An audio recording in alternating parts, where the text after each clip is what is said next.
วันนี้มาเล่นบ้านพี่สาวนะคะ มาดูพี่สาวได้อะไรทำกินกันเนาะมาดูกันค่ะหอมไปถึงนู่นเลยค่ะบองบนได้ทำกินเนี่ยโอ้ยแกงส้มค่ะฮะอะไรแกงส้วมแกงส้มค่ะแก นี่ ง อ ส้ม ร่อย ค่ะ มากค่ะนี่ปลานี่โอ้ โอ้โห เนี่ย แกงส้มอะไรคะเนี่ย แกงส้มมะละกอค่ะ เหมาะจังเลย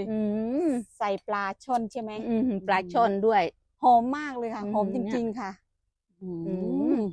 ดูคนทำกับข้าว